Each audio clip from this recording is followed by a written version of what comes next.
Lecture de l'Épître de Saint Paul aux Romains. Frères, nous n'avons pas d'obligation envers la chair, au point de devoir vivre selon la chair. Car si vous vivez selon la chair, vous mourrez. Mais si, par l'Esprit, vous faites mourir les œuvres du corps, vous vivrez. Tous ceux qui sont guidés par l'Esprit de Dieu, ceux-là sont fils de Dieu. Car vous n'avez pas reçu un esprit d'esclave pour retourner à la crainte, mais vous avez reçu un esprit de fils adoptif dans lequel nous crions « Abba », c'est-à-dire « Père ». L'Esprit lui-même se joint à notre esprit pour témoigner que nous sommes enfants de Dieu, enfants et donc héritiers, héritiers de Dieu et co-héritiers du Christ.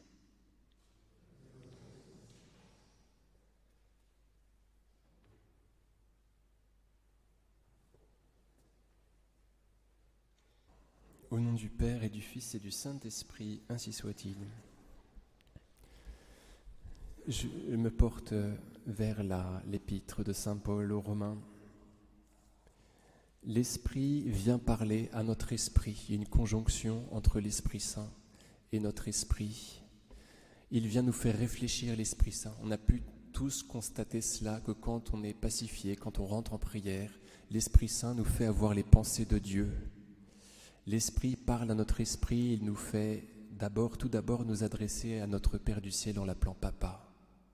Il nous fait entrer dans l'intimité d'avec Dieu, il nous fait pressentir que Dieu est infiniment bon. Et puis il nous fait avoir les pensées de Dieu. L'Esprit vient parler à notre esprit. Il nous montre qu'une personne souffre, il nous montre qu'il faut la servir, il nous montre son histoire, vous voyez.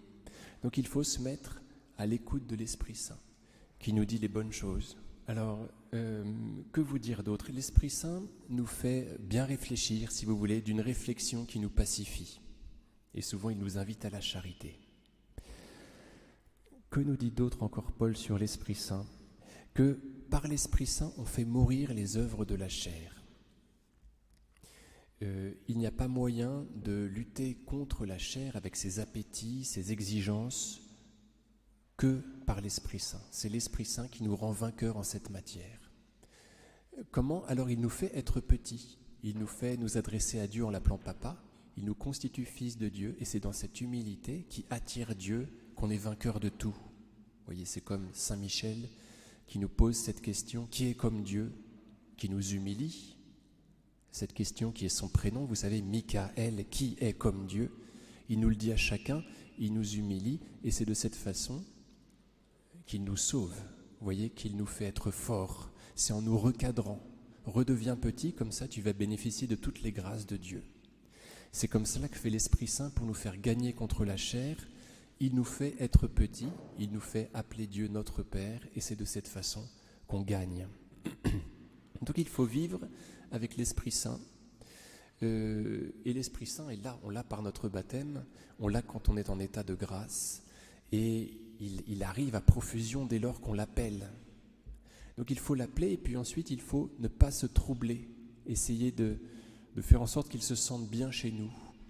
Alors voilà, le silence est très important pour l'Esprit Saint. Il peut nous parler quand nous sommes dans ces postures de paix. Il faut faire attention à ces murmures qu'on ne peut entendre que dans le silence. Au nom du Père et du Fils et du Saint-Esprit, ainsi soit-il.